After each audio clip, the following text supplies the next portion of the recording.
Agora nós estamos aqui com o Bruno Anselmi Matangrano. O Bruno, ele é escritor também, mais conhecido aqui entre nós da Odisseia por ser acadêmico, né?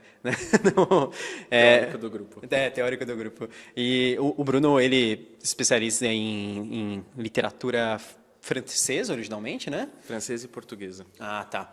É porque, como você faz tradução em francês, eu sempre fico na cabeça que você se especializa em francesa. Sim. E você também faz uma forte análise da literatura contemporânea brasileira, né? Principalmente o fantástico, né? Então explica pra gente primeiro o que é o fantasismo, esse movimento literário atual no Brasil. Eu comecei a perceber, estudando a literatura brasileira contemporânea, que a gente caminha para uma profissionalização da literatura fantástica, mas também caminha para uma organização da literatura fantástica. E uma organização em torno de grupos.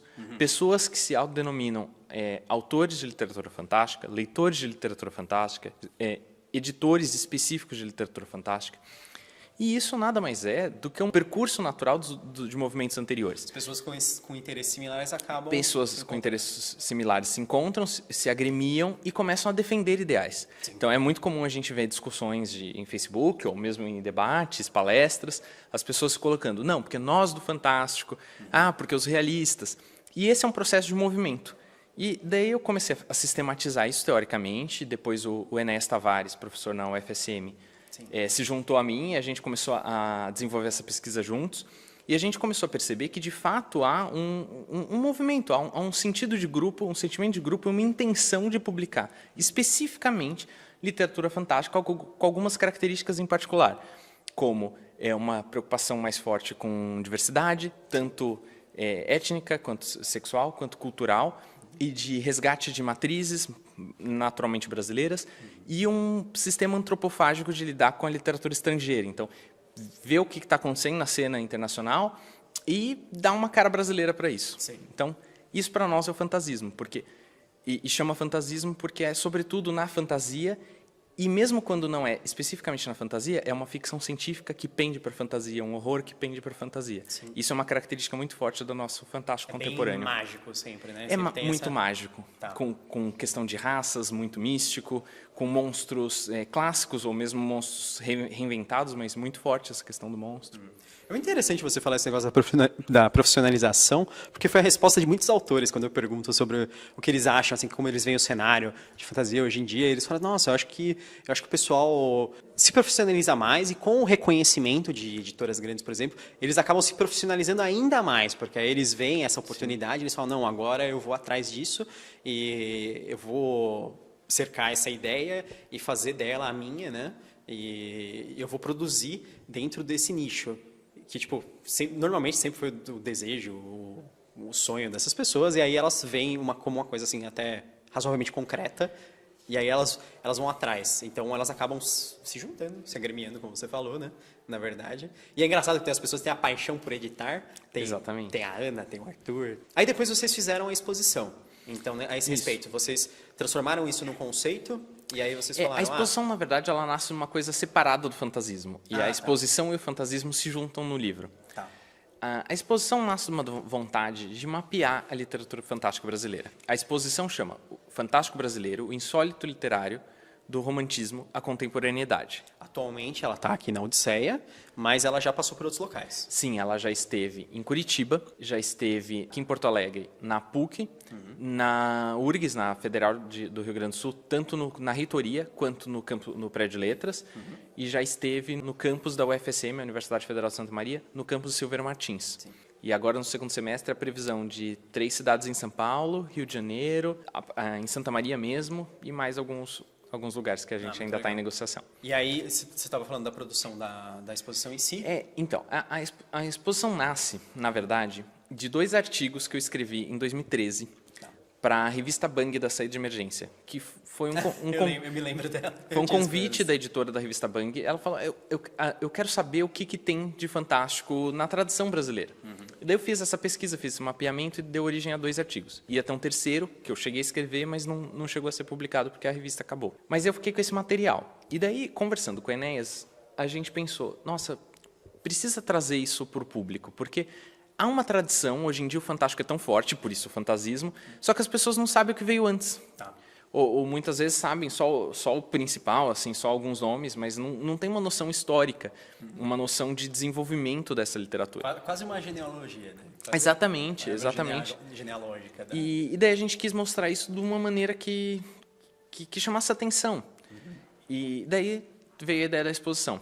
A exposição são 27 painéis, em que a gente resume esse material dos artigos, somado a muito mais material, muito material do Enéas, e a gente juntou tudo isso e produziu aqui esses painéis que se organizam cronologicamente, mas também tematicamente. Enfim, e daí depois da exposição veio a ideia de aumentá-la e transformar num livro. Ah, tá. Aí veio o livro. Daí o livro...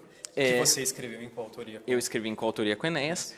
É parte da exposição, mas é muito, muito maior. É um livro de 340 páginas. Sim. O nome do livro é Fantástico Brasileiro, o insólito literário do romantismo ao fantasismo. E daí que muda um pouco da exposição e a gente junta a teoria do fantasismo. Então ele começa no século XIX, no comecinho do romantismo, ali para 1922. A história do Fantástico coincide com a história do Brasil, de certa forma, a história do Brasil independente. E a gente fechou em 2017.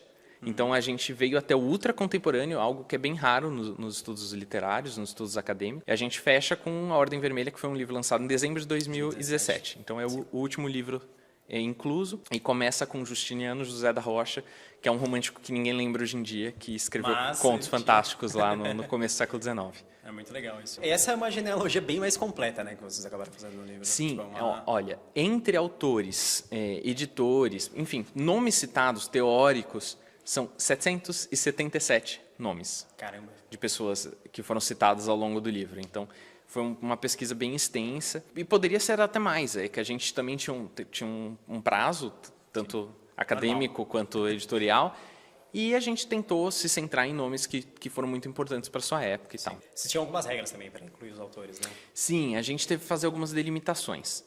Porque o rol é muito grande, sobretudo no contemporâneo. Então, de saída, a gente só incluiu livros físicos e livros publicados por editora, não livros publicados de forma independente. Essa foi uma forma de delimitar, e mesmo assim, olha o tamanho que ficou. E mesmo autores que publicaram por editoras, a gente só pôs gente que tinha pelo menos 2 livros. Sim. Porque também o volume de gente que publicou um livro só fantástico é absurdo. Ou mesmo que não pare, que publica outras coisas que não são fantásticas. Entendi. Então a gente tentou fazer essa delimitação. Ah, tá. Porque às vezes é uma pessoa, assim, o cara é um escritor assim, prolífico, mas ele só se aventurou naquele livro. Uma coisa específica. Claro que a gente abriu algumas exceções pontuais que se justificavam. Por exemplo, uma distopia que o Chico Buarque escreveu nos anos 60. Entendi. E que foi muito importante para sua época e tal. Então, que era icônico, né? Que era icônico. Tá. E também pelo barulho que fez e por ser o autor que é. Tá. Tal.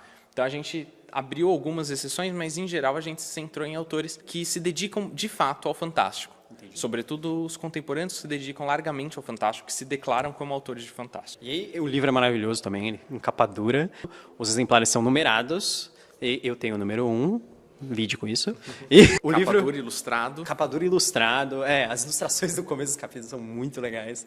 São ótimas. A gente tentou brincar com as ilustrações, que cada capítulo tem uma ilustração e o livro segue uma ordem cronológica, né? Então a ideia é que a ilustração retratasse um livro do capítulo, obviamente, mas também brincasse com o estilo artístico da época. Sim. Então, o capítulo que fala dos autores da época do modernismo tem um estilo Tarsila. Entendi. Um capítulo que é sobre o fim de século tem um estilo Art Nouveau. Sim. Ou um capítulo contemporâneo sobre literatura juvenil tem um estilo Disney. Entendi. Então a gente tentou brincar bastante. Não, bem legal isso. É uma maneira, assim, de dar uma personalização para todos os capítulos, né? Dar uma personalidade para eles mesmo. Da vida, né? Sim.